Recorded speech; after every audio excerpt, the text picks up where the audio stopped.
retrato de corpo inteiro. É o que se pode dizer deste programa Vox Populi, gravado por Nelson Rodrigues, pouco mais de 2 anos antes de sua morte, em 1980, quando ainda escreveria apenas A Serpente, encerrando o ciclo de 17 obras teatrais. Não será exagero, assim, considerar suas declarações uma súmula do que ele pensou a vida toda, ou uma espécie de testamento espiritual. As obsessões do homem e do ficcionista se encontram nas respostas que deu às mais variadas perguntas, feitas por gente de teatro ou por pessoas do povo, ocasionalmente ouvidas na rua.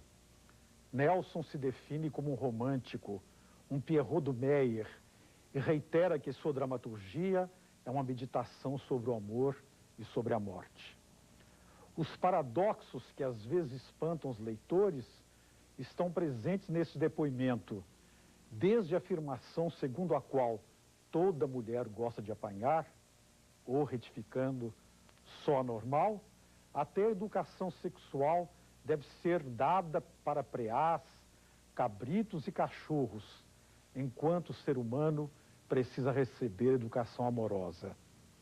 Se uma questão fica em suspenso, o coordenador Paulo Roberto Leandro aí está atento para trazê-la de novo à tona.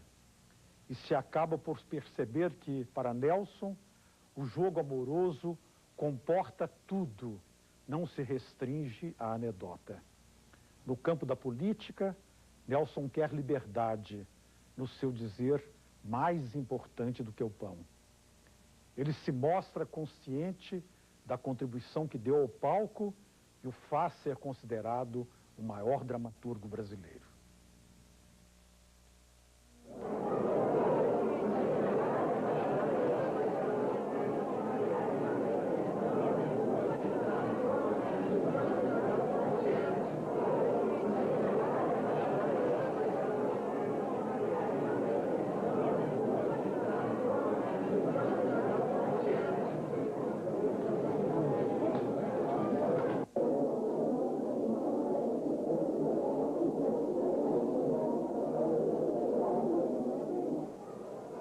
Vox Populi volta ao Rio de Janeiro, agora para ouvir Nelson Rodrigues.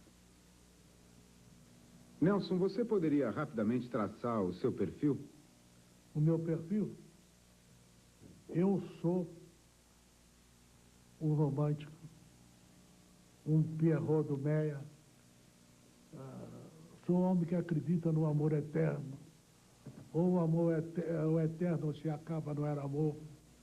Ouviu? Sou um homem que chora, se for preciso, chora. Acho brasileiro que não chora o mau caráter. E a minha sensibilidade, o meu sentimentalismo, chega a ser ridículo. Nelson, você, como jornalista, como dramaturgo, como romancista até, você sempre foi polêmico, sempre afirmou coisas muito controvertidas. Pois não. Isso gerou muita discussão. Você teme ou receia um pouco um contato direto com o povo? A minha única virtude, e se eu a tenho, eu a proclamo, é conhecer o povo, é escrever para o povo. Na rua, o criolão abre os braços para mim e diz: Nelson, meu amor, eu sou o homem que o povo escuta e que o povo lê. Pois bem, isso vai ser possível sentir hoje, em que você é convidado de Vox Populi. Isso é um abismo. A senhora já ouviram falar do Nelson Rodrigues, o dramaturgo? Quem? O autor de teatro, Nelson Rodrigues. Já. A senhora assistiu alguma coisa dele já? Assisti, mas eu não lembro a peça. E a senhora assistiu? Também não. Vestido de noiva? Não lembro, não vi. Não lembro, assim, de ver assim, não lembro. Gosta dele? Mais ou menos. Por quê? A senhora conhece? Não. Nelson Rodrigues? Não conheço. Fez Bonitinha Mais Ordinária, Toda Nudez Será Castigada. A senhora já ouviu falar dessas peças? Não. Nelson Rodrigues, já ouviu falar, mas não conheço pessoalmente, não. Não assistiu nada dele? Não, por enquanto não. Você vai a teatro? Não, dificilmente. Você conhece o Nelson Rodrigues, o dramaturgo? Conheço. Que você lembra de algum trabalho dele? Não, de momento não. Assistiu? Lembra de ter assistido alguma peça dele? Assisti no Rio de Janeiro uma peça dele, Não lembro o nome agora. Bom, conheço relativamente. Tem obras interessantes, inclusive no teatro. E hoje parece que ele, inclusive, está ligado a futebol também no Rio de Janeiro, né? Como cronista. Como cronista, Admiro, Não sou conhecedor profundo, não, sabe? Nelson, essa enquete que você viu foi feita numa rua qualquer do centro da cidade. Por acaso é a esquina da Consolação com a Avenida São Luís. As pessoas foram passando e a gente perguntando diretamente para elas o que elas achavam da sua obra, se conheciam a sua obra, você pessoalmente, e você viu o resultado. Isso coloca, eu acho, uma série de dúvidas, de questões. Por exemplo, o que é um teatro popular no Brasil? Como fazer um teatro popular? O seu teatro é popular? Como é que você vê isso tudo? Olha, o teatro, para ser válido, para merecer algum apreço, tem que interessar a todos os públicos, do granfino ao faxineiro. O teatro é popular e ao mesmo tempo granfino e ao mesmo tempo aristocrático, no sentido de que abrange todas as audiências. Eu conheço realmente Nelson Rodrigues, já li algumas obras dele. Só gostaria de fazer uma pergunta. Como foi que ele começou a escrever? Bom, eu comecei a ser realmente Nelson Rodrigues aos 7 anos de idade, na Escola Prudente Moraes, na Tijuca.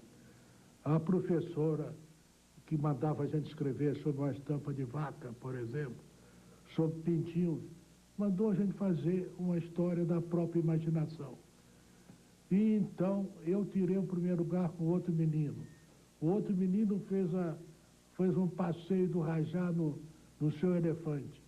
Eu fiz a história de um adultério tremendo. A adúltera era esfaqueada pelo traído, pelo enganado. E assim eu escrevi a minha primeira vida como ela é. Isso já era uma antecipação do meu teatro, do tipo do meu teatro, e da imaginação dramática que eu teria. Foi aí que eu comecei a ser Nelson Rodrigues, o dramaturgo. Meu caro Nelson Rodrigues, você que tem o seu nome inscrito em letras de ouro na dramaturgia brasileira, sim, é natural de Pernambuco, e eu tenho a impressão que o universo dos seus personagens é especificamente carioca. Sim. Eu estou certo ou estou falando besteira? Você está certo. Eu sou pernambucano e no meu teatro há certas evocações de Pernambuco. Por exemplo, na Senhora dos Afogados, é o mar de Pernambuco, ou mais precisamente de Olinda, que aparece. Agora, na minha peça tem a marca do carioca. As minhas tragédias, eu as chamo tragédias carioca. Os meus personagens têm uma série de carioquismo e o sentimento deles é carioca. Eu sou, creio não errar contra mim mesmo, eu sou um autor carioca. O Nelson, por que você sempre diz que a pior forma de solidão é a companhia de um paulista? É porque eu recebi. Eu, uma vez, fui procurado por um paulista, um conhecido paulista. Ele passou comigo 2 dias. E para ele era um esforço dizer boa noite. Isso uma vez. Outra vez eu fui a um restaurante em São Paulo, cheio o restaurante. Ouviu? De repente eu me levantei e fui lá dentro. Quando voltei, dera-se um milagre. Não tinha uma pessoa no restaurante, senão os garçons e as moscas. Eu aí chamei o garçom e perguntou, mas o que há? Não tinha gente aqui? Então ele deu essa resposta magistral. Aqui trabalha-se. Quer dizer, paulista é um homem que trabalha. Ao passo que o carioca tem muito mais apreço, muito mais gosto pela conversa fiada. O carioca foi o inventor da conversa fiada. El señor Nelson Rodríguez, nosotros somos de Buenos Aires, Argentina, estamos de paso aquí en Río, queremos hacerle algunas preguntas, ya que hemos leído algunos libros suyos. Pienso de que la pornografía es algo muy especial y le pregunto, ¿por qué usted se ha dedicado a eso, siendo algo muy especial? Bom, quanto ao palavrão, ele quer falar naturalmente do palavrão. Em primeiro lugar, eu não o inventei. O palavrão existia antes de mim, 40 anos antes do Paraíso já existia o palavrão. E depois, todas as palavras são rigorosamente lindas, nós é que as corrompemos. Se eu corrompi alguma palavra, eu peço desculpas. Não tive jamais essa intenção. A pergunta não é especificamente sobre o palavrão, mas sobre a pornografia. A pornografia. Eu não sou um autor pornográfico, absolutamente. E pelo contrário, me chamo de moralista, de feroz moralista. E entre pornográfico e moralista, eu creio que eu sou mais moralista. O único lugar onde o ser humano sofre realmente e paga pelos pecados é nas minhas peças. Eu quero saber por que o senhor apela tanto para o palavrão. Eu não apelo tanto para o palavrão. Hoje, eu não digo palavrão, desde que as mulheres, as senhoras mais respeitáveis, velhinhas de quase 80 anos, dizem palavrões com a maior generosidade, palavrões de uma maneira torrencial. Eu não digo mais palavrões, eu não sei mais dizer palavrão.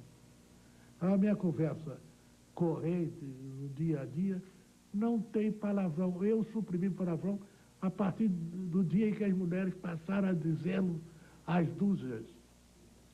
Sendo você considerado um escritor, alguns acham que você seja um escritor pornográfico, maldito. Eu tenho uma curiosidade muito grande em saber uma coisa de você. O que é que você acha da educação sexual nas escolas? Eu considero a educação sexual uma ignomínia. Eu considero uma patranha, que não significa nada. Não existe no ser humano, no homem, o sexo é amor. O sexo não é sexo, não é estritamente sexo. Assim como a vida sexual não representa nada, o que representa é a vida amorosa, é o amor. Se o homem tem o amor, muito bem. Se não tem o amor, o sexo, a sua experiência sexual é um inferno que se repete sempre, de experiência em experiência. Porque o homem só é feliz quando ama. Sexo não é amor, que o sujeito pode viver 300 anos, ouvir a custa do sexo, sem ter amado uma vez. Eu considero um desgraçado, sujeito que nunca amou, e que não ama, que não amou, etc, etc. A educação sexual, da forma como está sendo proposta nas escolas, visa dar à criança conhecimento do corpo. E para evitar que isso se transforme numa barreira para que ela atinja o amor. Não é nada disso. Porque o sexo, como é apresentado na escola, é oferecido na escola, ou a chamada educação sexual, devia ser feito para aprear cabra, cabrito, cachorro, gata de telhado. Isso sim é que precisa de educação sexual. O ser humano, o sujeito precisava receber educação amorosa, educação de amor, vida de amor. E não oferecer à criança, dar à criança a ilusão de que o sexo é amor, de que o amor é aquilo. O amor absolutamente não é aquilo. O sujeito pode amar internamente, eternamente, sem ter nada com sexo. O amor platônico, por exemplo, eu considero o amor platônico uma beleza. É uma dessas coisas, deslumbrantes, que o sujeito leva na vida, morre levando aquele amor à vida. O amor sem esperança é outra coisa formidável. Você quer, o leitor, o telespectador, quer mais do que ter um amor sem esperança, essa coisa formidável, e que jamais acabará, porque não é testado. O sujeito que ama e que vai para a coabitação, todo dia é um teste, é um risco de vida, é um abismo. As pessoas cavam para a sua vida sexual um abismo. Nelson, gostaria de saber se desde a sua primeira peça, Vestido de Noiva, você tem encontrado até agora, atualmente, você tem encontrado muito problema com a censura? Bom, o problema que é o seguinte, a minha primeira peça não é Vestido de Noiva, é A Mulher Sem Pecado. Agora, eu encontrei problema com A Mulher Sem Pecado, foi minha primeira. Não encontrei com O Vestido de Noiva, mas encontrei com Alvo Família, encontrei com Senhoras Afogadas, encontrei com Anjo Negro, encontrei com Boca de Ouro. Aqui, por exemplo, em São Paulo, quer dizer, aí em São Paulo, o Boca de Ouro foi interditado.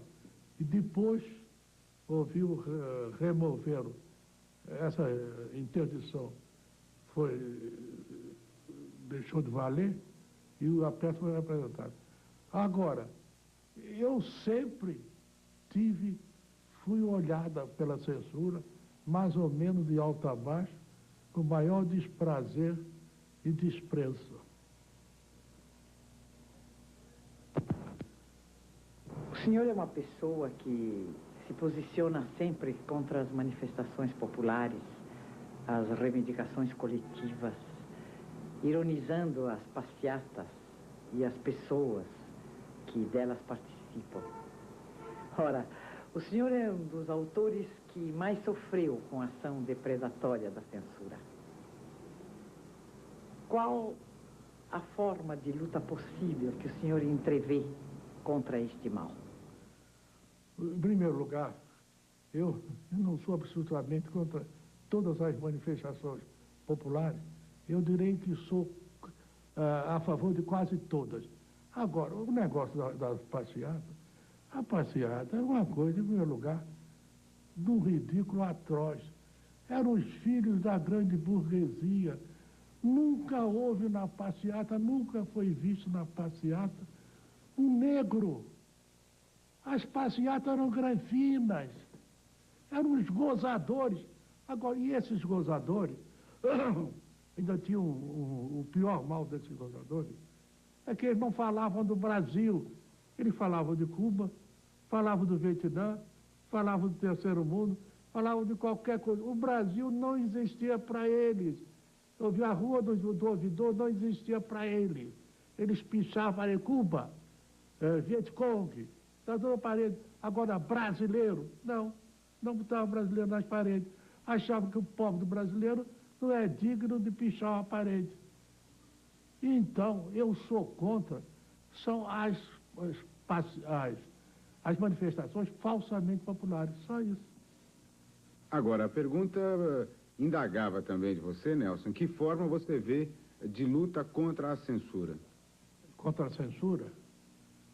Eu acharia, a censura só tem um sentido, é o da impropriedade. Ela diz, garotos, quer dizer, autoridades no assunto, diriam, impróprio até 12 anos, impróprio até 14 anos, impróprio até 15 anos. Porque vamos admitir, isso é o máximo que eu posso admitir, é que certas peças não devam ser vistas por meninas de 12 anos. Compreendeu? Aliás, eu acho que as minhas, mesmo as mais violentas, deviam ser assistidas por adolescentes, pelo menos por adolescentes, para que a adolescente tenha uma visão da vida. Nelson Rodrigues, o que você quer dizer com padre de passeata e freira de minissaia? Minissaia. é que realmente apareceu, nasceu, desabrochou na vida brasileira, na comunidade brasileira, nasceu a feira que, na ocasião, vestia mini saia. Saía dos seus, deixava os seus atos e vestia mini saia, e assim saía. E parecia tudo na vida, mesmo mini saia. E Padre Passeata é o antirreligioso, é o anticatólico, é o anticristão, é o gozador, é o exibicionista, é o sujeito que há muito tempo não vê Deus. E se encontrasse Deus na esquina e Deus lhe estendesse as mãos, ele diria, não tem trocado. Por tanto, tão estranho, Deus se tornou para o Padre Passeata. É isso, o Padre Passeata, a Feira de Ministério. São dois marginais da religião. Senhor Nelson Rodrigues, o senhor foi um grande amigo e um grande admirador do grande escritor católico Gustavo Corsão. Gustavo Corsão, durante toda a sua vida, defendeu a Igreja Católica tradicional. E depois do Concílio Vaticano II, ele passou a defender a Igreja pré-conciliar. Isto é, ele não aceitou as mudanças introduzidas na Igreja Católica, na liturgia, na atividade dos sacerdotes, enfim, em toda a estrutura da Igreja e na sua dinâmica, no seu funcionamento. Nas suas crônicas, nos seus artigos, nos seus trabalhos, enfim, o senhor sempre o defendeu. O senhor tem esperança que as ideias que Gustavo Corsão defendeu e que o senhor também defendeu e continua defendendo, voltarão a ter ainda atualidade e sairão triunfantes a longo prazo? Eu acho que a Rússia é o fim de todas as picadas. Mas a Idade Média, em compensação, durou 1000 anos. Durou 1000 anos. Ouviu? Eu não sei se essa longa coisa dure 1000 anos. O Corsão era menos pessimista do que eu. Ele foi combativo, etc., que dizia o que queria e dizia o que pensava, seja quais forem as consequências. Ele pensou e dizia, pronto. E era um maravilhoso, tinha uma alma de menino, Corsão. Todo mundo crê feroz, quer dizer, acreditava que ele era ferocíssimo, etc. Uma alma de criança. Eu vi o Corsão, muitas vezes conversa comigo, soluçando, conversa comigo na maior intimidade, soluçava, eu o vi soluçando como menino. Eu gostaria de saber por que você defende tanto a virgindade do homem. Até hoje eu não consegui entender isso. Dá para você me explicar? Mas a explicação é simples, é fulminante. Eu digo que a virgindade, devia ser obrigatória, digo, moralmente obrigatória, no homem e na mulher, porque o sujeito devia reservar o seu corpo e a sua alma, primeiro reservar a alma, depois o corpo, para o ser amado. Ora, qualquer um de nós aqui presente nesse estúdio, sabe que não é fácil amar. Há pessoas que nascem, crescem, envelhecem e morrem e jamais encontraram nada parecido com amor. Compreendeu? Então, portanto, é muito possível que um sujeito viva 80 anos e passe 80 anos sem encontrar ninguém que mereça o seu amor. Então, ele deve ser virgem, ao meu ver. E assim a mulher não encontrou o bem amado e, paciência, será numa outra reencarnação. Nelson, eu sei que você tem um profundo respeito pela obra do dramaturgo Plínio Marcos, da mesma forma que o Plínio respeita a tua obra. Então, eu gostaria que você traçasse um paralelo, se é possível traçar um paralelo, entre a sua obra e a obra do Plínio Marcos. O que há de comum entre as duas e o que há de pontos de divergência que são fundamentais do seu ponto de vista? Eu tenho uma maior admiração pelo Plínio Marcos. Uma vez, conversando com o Sábato Magaldi, crítico, talvez o único crítico teatral do Brasil, se você tivesse que deixar um sucessor, evidentemente eu não me acho, ouviu, com um valor para deixar um sucessor. Mas ele me perguntou, então eu respondi. O Plínio Marcos. O Plínio Marcos, nós temos uma série de coincidências. Ouviu que um dramaturgo tem com outro dramaturgo. Eu acho o Plínio Marcos um dramaturgo excepcionalíssimo, formidável. Meu caro mestre Nelson Rodrigues, eu gostaria de perguntar para você como é que vai o nosso querido Nelsinho lá na cadeia. Está sofrendo mais do que mãe de porco espinho na hora do parto? Ou está sendo bem tratado? E você tem visto ele ultimamente? Eu não só o tenho visto ultimamente, mas como o tenho visto sempre. Eu me encontro todas as semanas com o Nelsinho. Nós andaram dizendo até que eu estava brigado com ele, etc. Isso é uma infâmia, viu, cômica, uma infâmia cômica. Porque Nelsinho, eu sempre quando chego, eu dou-lhe 2 beijos, ele me dá 2 beijos, e quando eu saio, ele me dá 2 beijos e eu lhe dou 2 beijos. Quer dizer, não há pai nem há filho tão amantíssimos.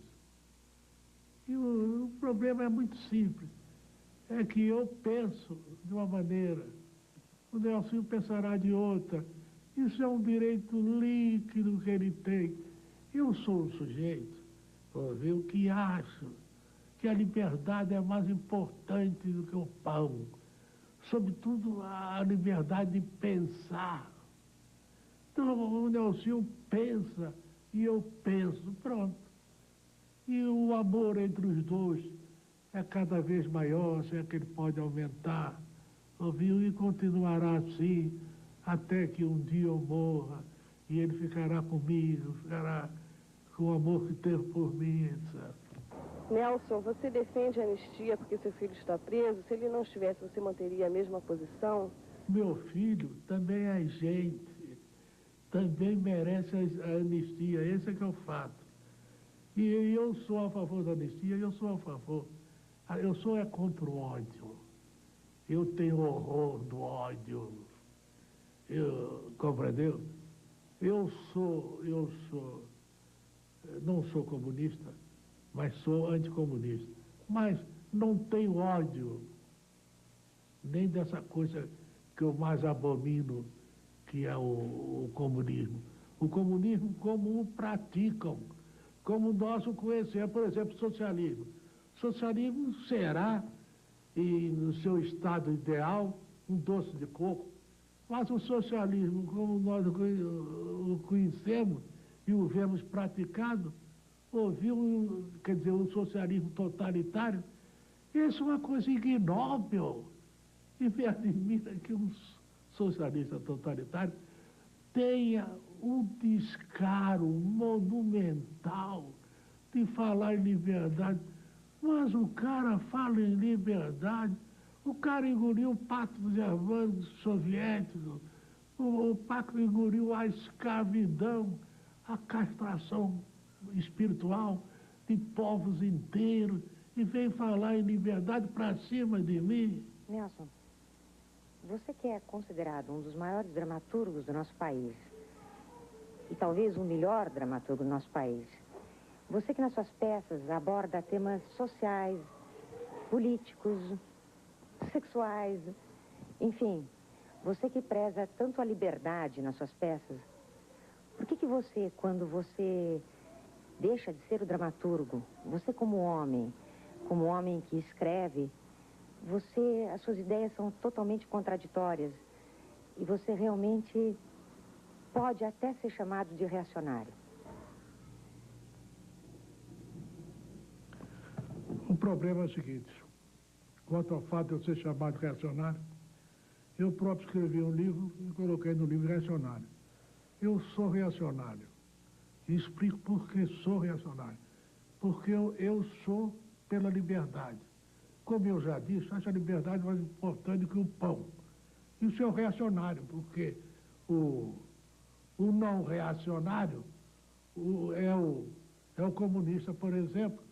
O comunista não tem liberdade de imprensa, não tem liberdade de greve. O único país no mundo, Paraguai, tem. O país no mundo é a Rússia, que não tem. Quer dizer, os países sociais, as repúblicas socialistas, não têm direito de greve. A greve é paulada. E liquida sumariamente. E seria de achar graça uma tentativa de greve na Rússia. É coisa cômica, né? Que um sujeito se leva a fazer greve na Rússia. Agora, e nem liberdade de imprensa, porque lá na Rússia foi um jornalista americano lá, visitou as oficinas, etc., achou muito bonito tudo, e disse, agora eu queria ver a redação.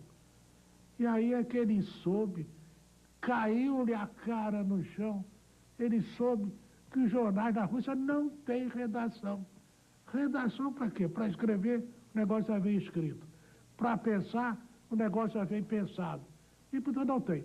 Quer dizer, são os caras que querem isso, fazem disso o seu ideal, que me chamam de reacionário. São os gaiatos. São os gaiatos. Nelson, o que a sua cabra diz da política atual? Se é o óbvio ululante ou não? O que eu digo é o seguinte. A política atual, espero eu, que se desenvolva até o Estado do Direito, eles falam tudo, liberdade, eu quero a liberdade. E vou ficar dizendo isso o resto do programa. Quero liberdade. Até o fim vou repetir isso. Se vocês não me deixam pensar em outra coisa, eu digo que a liberdade é mais importante que o pão. Pronto. Nelson Rodrigues, essa pessoa que lhe fez a pergunta usou uma expressão que você consagrou, o óbvio ululante. E recentemente você criou outra, os cretinos fundamentais. Como é que essas expressões vêm à sua cabeça? Essas expressões vêm isso... O óbvio ululante é porque é uma verdade. Ninguém enxerga o óbvio, nem mesmo o óbvio ululante. Isso é... Primeiro eu comecei dizendo que só os profetas enxergavam o óbvio. E depois passei para o óbvio ululante, etc. Mas o óbvio é isso mesmo, o destino do óbvio é não ser visto. O óbvio é invisível. Queria saber do Nelson por que você parou de escrever para teatro. A realidade brasileira não te interessa mais ou ela te assusta? Olha, eu estou escrevendo agora uma peça, justamente uma peça. Durante muito tempo eu me fiquei absorvido pelas confissões que saíam no Globo. Agora eu vou fazer estou fazendo uma peça, comecei a fazer. Estou fazendo os primeiros esboços. Eu sou um admirador, você sabe, da tua obra. Eu acho que você foi o grande revolucionário do teatro brasileiro. Eu acho também um outro grande revolucionário, mas só que da literatura brasileira, foi Mário de Andrade. Eu acredito que Macunaíma tenha sido, assim, a obra-prima do modernismo brasileiro. Agora, eu vejo uma afinidade muito grande no deboche do Macunaíma, do final do Macunaíma, com o deboche de muitas personagens que você escreve. É um deboche iconoclasta das suas obras. A parte todo o moralismo de um e de outro autor, de você como autor, e também do Mário de Andrade, você concordaria comigo que a tua obra é quase que um prolongamento do Macunaíma, ou não?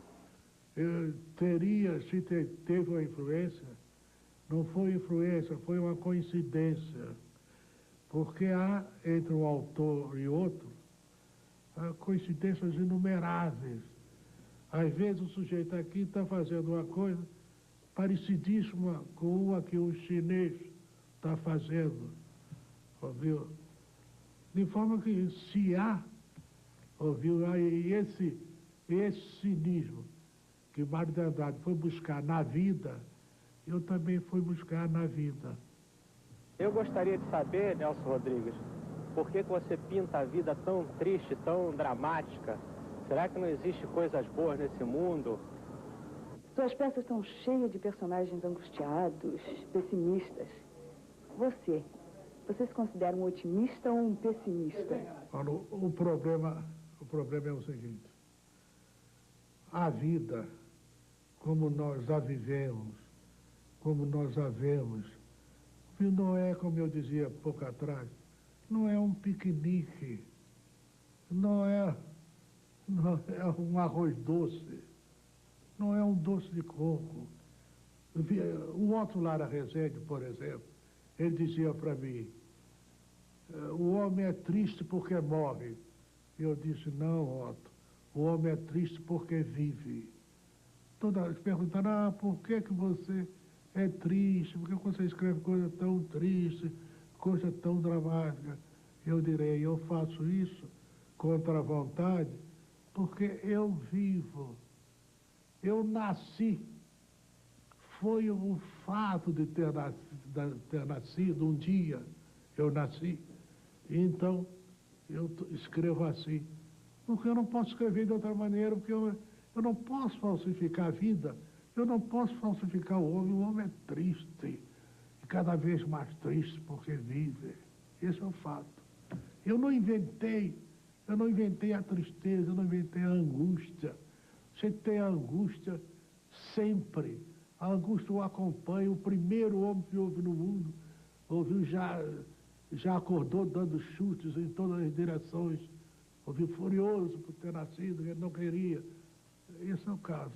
Eu nasci e pronto, sou obrigado a escrever assim. Eu gostaria de saber qual a sua opinião sobre o feminismo. Eu acho que o feminismo não tem sentido. O feminismo apresenta reivindicações que já foram atendidas. Por exemplo, a liberdade da mulher, a liberdade sexual. Essa é de uma amplidão em nosso tempo fantástica. A liberdade política, todas as liberdades. Por exemplo, antigamente a mulher não dizia palavrão em hipótese nenhuma, a não ser no sigilo da alcova ou do túmulo. Fora disso não dizia. Hoje ela diz tranquilamente, na mesa, na sala de visita, conversando com o homem que foi apresentado a ela naquele momento, ela diz os palavrões de... E isso, qual é a liberdade que ela pleiteia? A econômica, ela trabalha tanto como homem, faz concorrência ao homem, desbanca o homem, e está querendo mais o quê? Isso eu não entendo. É que o feminismo tem algum sentido. Há 80 anos tinha, porque a mulher, por exemplo, não podia chegar no portão depois das 7 horas da noite, etc. Não podia namorar senão na presença do pai, da mãe, ou da irmã mais velha, ou da irmã mais moça. Mas hoje está tudo tão risonho, tão franco para a mulher. O que ela quer mais? Nelson Rodrigues diz que toda mulher gosta de apanhar. O que você acha disso? Sou mulher de malandro. Não gosta, não? Eu acho que não, não é possível. Mulher que gosta de apanhar, né? Sabe de pancada, né? Toda mulher gosta de apanhar. O que você acha disso? Eu acredito que sim. Por quê? Porque eu já tive experiência e já vi que muita mulher gosta de apanhar. Quanto mais a mulher apanha, mais gosta do cidadão. Bom, em primeiro lugar é preciso perceber bem. Eu não digo que toda mulher gosta de apanhar. Só as normais. As neuróticas reagem. Agora, isso, muita gente fica espantada. Outras não ficam espantadas, acham graça. Ouviu? E terceiro, ficam irritadíssimos. Mas o fato positivo é o seguinte, eu conheci uma menina que estava para se separar do marido. Ela não suportava mais, dizia totalmente que perdera toda a ilusão, etc. Então, na véspera da saída, ela estava arrumando as malas, etc. O marido dá-lhe uma surra. Pois a partir daquele momento ela voltou deslumbrada e não largou mais o marido. E outro dia comemorou as bodas de ouro com aquele marido que a espancara. Ouviu na altura da primeira batalha do Marne. Agora, Nelson, qual é a explicação que você dá para essa sua frase, para essa sua convicção de que a mulher gosta de apanhar?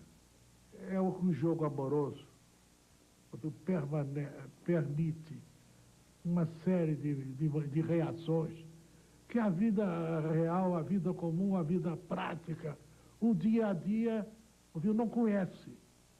Mas que a intimidade amorosa justifica que em determinado momento o marido deu uma bolacha na mulher.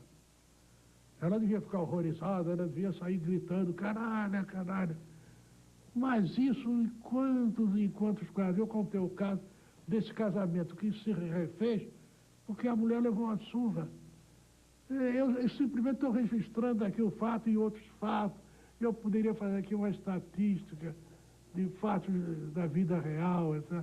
Mas o que importa é um jogo amoroso. O jogo amoroso comporta tudo, as coisas mais incríveis. Tudo é possível quando se gosta. Quando a mulher gosta, quando o homem gosta, tudo é possível.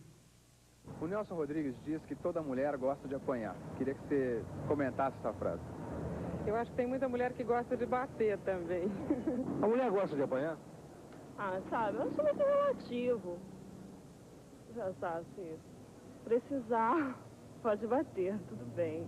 A mim não é admiração que haja mulheres capazes de gostar de apanhar. A minha admiração é existirem homens capazes de bater em mulher. Porque eu, por exemplo, vivo uma mulher há 40 anos e nunca me ocorreu sequer dar-lhe um beliscão. A minha pergunta é esta: você já bateu na sua? Bom, o que eu disse é o seguinte, que a mulher gosta de apanhar, não disse que o homem gosta de bater. Portanto, essa pergunta está respondida. Agora, inclusive, eu acho que é um direito líquido que tem a mulher uma mulher normal, não todas, as normais, de apanhar. Acho um direito líquido. E o direito que a moça reivindicou também de bater de vez em quando? E o direito de quê? Que a moça reivindicou, perguntando a você, de bater também de vez em quando. Eu já disse aqui que no jogo amoroso, todos os caprichos mais incríveis, mais inaceitáveis são possíveis. Porque é outro plano de realidade. Não tem nada a ver com a realidade, com o dia a dia, com o pão, queijo. É outra coisa, é outro plano de vida, plano de realidade. E o desejo de experimentar não sei o que, cada vez mais e mais e mais. Nelson Rodrigues, boa noite. Desculpe os trajes, mas é que nós estamos no intervalo do espetáculo aqui do Teatro Mesbla, no Rio de Janeiro, No Sex, Please. Eu estou convidado a fazer uma pergunta a você e isso me honra muito. A pergunta é a seguinte, Nelson. Como não podia deixar de ser, é sobre a mulher normal que gosta de apanhar. Eu gostaria que você conversasse com a minha, porque eu fui tentar bater e fui agredido. O que você me responde? O negócio é o seguinte. Você tem que bater, é o amor. Tem que bater por amor, ouviu? Com amor. Num exato momento, você não estaria inspirado. Foi esse o caso. Você não estaria inspirado. Se tivesse naqueles grandes momentos, ouviu, onde as pessoas passam a outro plano de realidade, etc., tudo seria mais calmo. Inclusive, ela bateria em você e você aceitaria. Compreendeu? No amor vale tudo. As mulheres gostam de apanhar? Acho que não. Na minha opinião, não. Conforme com a mulher. Conforme. Conforme? É. Eu não gosto. Você não gosta do quê? Para apanhar. Para apanhar? Ninguém gosta. É. Ninguém não gosta para apanhar, né? O que a senhora acha da afirmação do Nelson Rodrigues de que a mulher gosta de apanhar? Ah, isso é mentira. Eu não gosto de apanhar de jeito nenhum. Isso é mentira. Não acredito que exista mulher que gosta de apanhar, não. E nenhuma confessa que gosta de apanhar. Porque um dos charmes dessa pancada de amor dessa violência amorosa, é que nenhuma mulher confessa. A mulher raramente confessa, algumas confessam. Mas uma grande parte diz que não, que jamais, não sei o quê, leva na brincadeira, ou então, se for neurótica, fica furiosa. Essa pergunta feita a uma neurótica, ela reage logo ali. Eu só te digo uma coisa, eu não sou mulher de malandro, tá? Eu detesto apanhar nos dois sentidos, físico e moralmente. Muito chato, sabe? Então, não gostam. E então, uma me disse, eu gosto. Uma atriz famosa me disse, eu gosto de apanhar. Senhor Nelson Rodrigues, uma frase muito conhecida do senhor é que todas as mulheres gostam de apanhar. Aliás, só as normais, como o senhor diz. Bem, eu não concordo. Eu já apanhei e não gostei. Eu, como defensora da mulher brasileira, pergunto ao senhor, o senhor acha que nós, mulheres, aqui no Brasil, já estamos, vamos dizer, equiparadas com os homens? Já acabou o machismo brasileiro? Porque eu sou uma defensora da mulher, o senhor é? Eu quero dizer a você o seguinte, esse negócio do machismo, isso é uma definição que não existe mais, que já perdeu o sentido, e que eu sempre achei sem graça. Mas desde o paraíso, e antes do paraíso, 40 anos antes do nada, a mulher já gostava de apanhar, o homem já batia, ouviu? E através das encarnações sucessivas, até os nossos dias, gosta, não importa o que diga, não gosto. Eu gostei, eu apanhei e não gostei. Tudo isso pode dizer, elas dizem, etc. E há muitas explicações. Muitas vezes, quem bateu não era o ser amado. Porque o importante é preciso que a bolacha venha do ser amado. Por exemplo, se a mulher diz para o homem, você não é homem. Se ele lhe vira uma bolacha dessas instaladíssimas, como no picadeiro, os palhaços se trocam, ela vai ficar satisfeita. O que a mulher não suporta, seja normal e até as neuróticas, é que o homem não reaja. Nenhuma mulher admite que o homem não reaja. Se não reagiu, a partir daquele momento o amor começou a morrer. Pronto. Nelson Rodrigues, você seria capaz de fazer uma peça para criança? Andaram fazendo piadas sobre peças, atribuindo peças minhas. Uma das peças é um título que eu não sei se vai ser possível sair aqui, mas no caso eu digo, se puder, se não corta. Diziam que eu tinha feito uma peça para criança dizendo, cujo título era esse, A Fadinha Lésbica. Eu gostaria, assim, muito de escrever para criança. E um dia farei um livro para crianças. E que tema você acha que seria possível abordar num teatro, numa peça de teatro infantil? O tema de um pequeno miserável que teria todas as experiências da miséria, etc. E que seria depois salvo pelo Cristo em pessoa. Oi, Nelson, tudo bem, querido? Aqui quem fala é uma das suas maiores fãs. E como atriz eu gostaria de te fazer uma pergunta, por curiosidade apenas. Se você reescrevesse agora, vestido de noiva, você, depois de toda essa sua vivência teatral e a partir dos anos e vivência real, você escreveria novamente vestido de noiva, abordando sobre os mesmos prismas? Ou de que forma você escreveria? O que eu acho é o seguinte... Um beijão para você. Tchau. O que eu acho é o seguinte, meu... A obra de arte não envelhece. A obra de arte não é para ser mudada. Ela surgiu E é obra de arte por isso mesmo, para ser eterna. Para ser eterna enquanto dure, né? Segundo, alterando um pouco o verso do Vinícius. Isso, o vestido de noiva, eu acho o vestido de noiva inteiramente válida. Ela foi levada recentemente, ouviu no Rio de Janeiro, um sucesso total de público.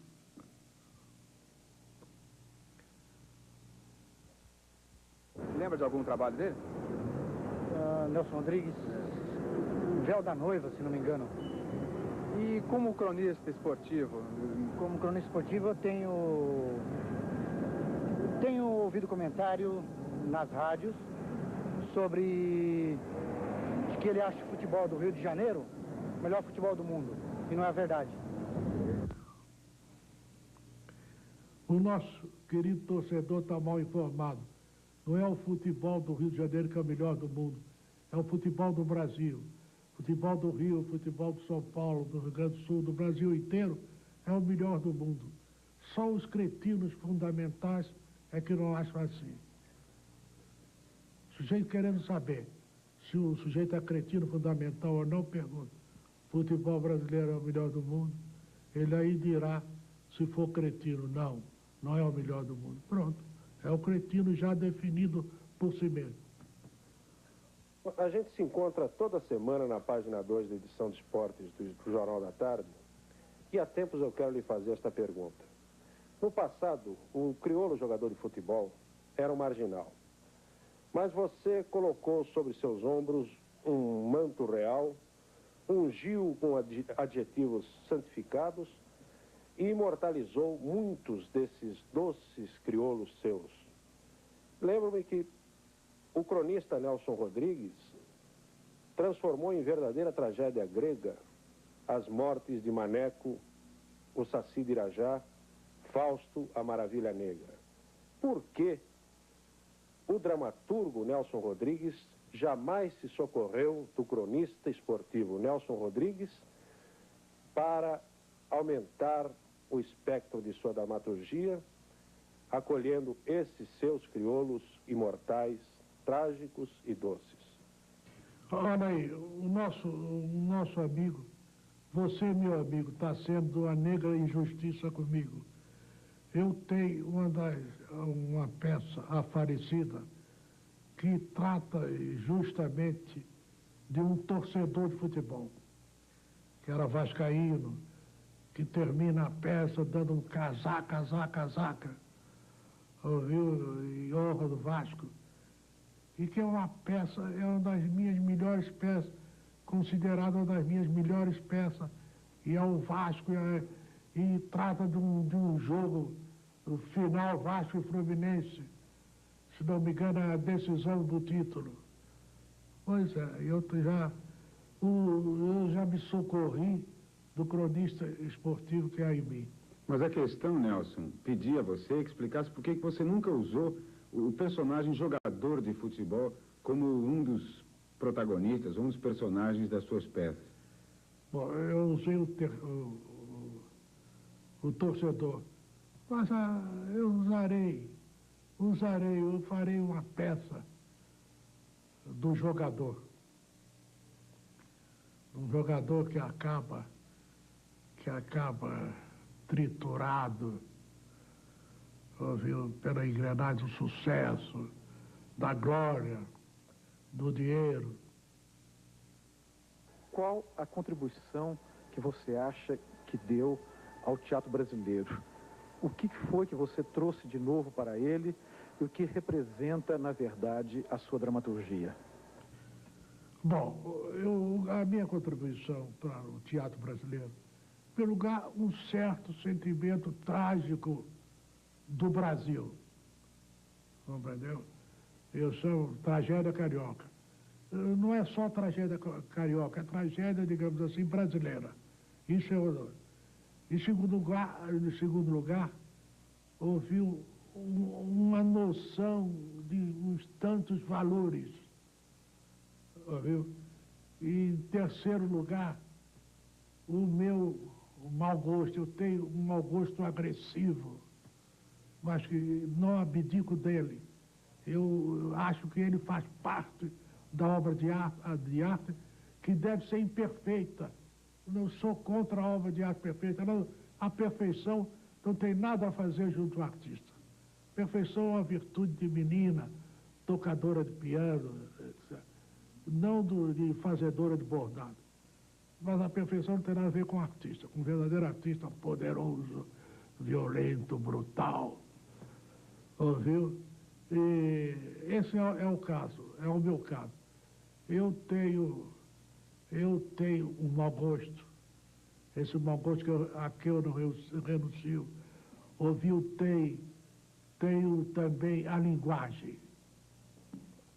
Certa vez, o Carlos Lacerda disse que a grande contribuição de Vestido de Noiva, a seu ver, era a linguagem.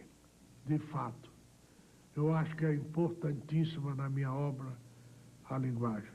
A linguagem que eu uso, quer dizer, a palavra viva, úmida, suada, a palavra captada na hora, ouviu, em todo o seu poder, sua potência poética, dramática, auditiva. São essas as minhas contribuições. Ao Sábato Magaldi, que é o maior crítico teatral do Brasil. Eu estou chegando agora para viver os veranistas aqui no Teatro dos Quatro.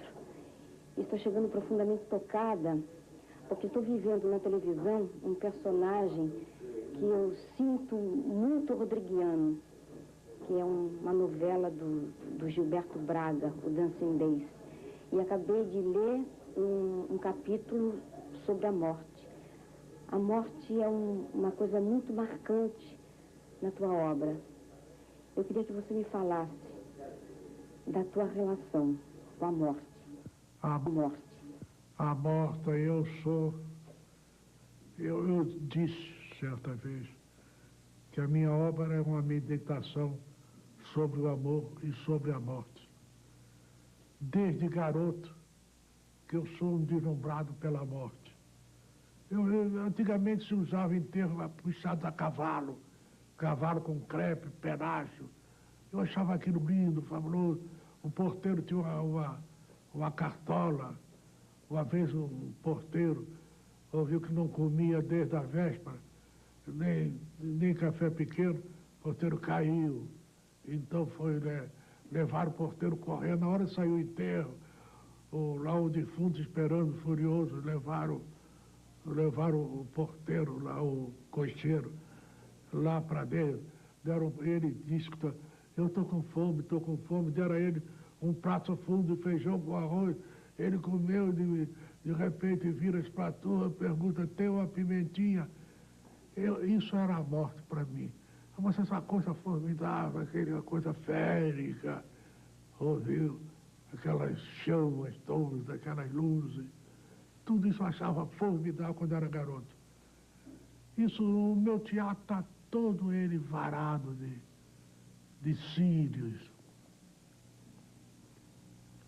Nelson Rodrigues, dramaturgo, como você sentiu esse contato, essa conversa direta com a voz do povo que foi proporcionada por Vox Populi? Olha, eu gosto, assim como eu não acho que o povo não é um gênio, ao contrário do que os gaiatos acham, eu gosto muito do povo. Acho que o povo, ela merece amor, não merece admiração, não merece que a gente se faça dirigir por ele, porque ele não pode dirigir, coitado. Mas ele é para ser amado, nós temos que amá-lo. Ouviu? Amar e fazer tudo por ele. Ouviu? Evidentemente não vai dizer, não, porque o povo, tudo isso, esse gente está querendo mais um voto. Mas eu acho isso. Eu sim, gosto muito de falar com o povo. Eu entendo, inclusive, o povo. Eu entendo a língua do povo. Eu entendo a alegria do povo. Eu entendo a tristeza do povo. Eu me lembro de um criolão. Eu ia para o jogo, passei no café, um sol tremendo de rachar catedrais. Ouvi, de repente, veio aquele crioulo, suadíssimo, esculpido em suor e cheiro. Ele chega junto de mim e me dá um abraço. Nelson Rodrigues. Isso é para mim, isso me gratifica, isso me compra. Eu sou um sujeito, meus amigos, que um bom dia me compra. Um boa noite, que coisa linda é um boa noite. Num dia que a gente conseguir dizer boa noite com amor, não a coisa mecânica, não a coisa convencional, mas uma emanação de amor. Quando esse cumprimento tiver uma emanação de amor realmente sentido, amor arrancado das entranhas mais profundas, então o homem estará salvo. Agora, o homem dizendo bom dia, como quem diz, e ao mesmo tempo pensa, ora vai pro diabo que te carrega, isso, enquanto houver isso, houver essa dualidade do bom dia por fora e do bom dia por dentro, nós estamos mal, muito mal. Mas achei formidável essa conversa com o povo.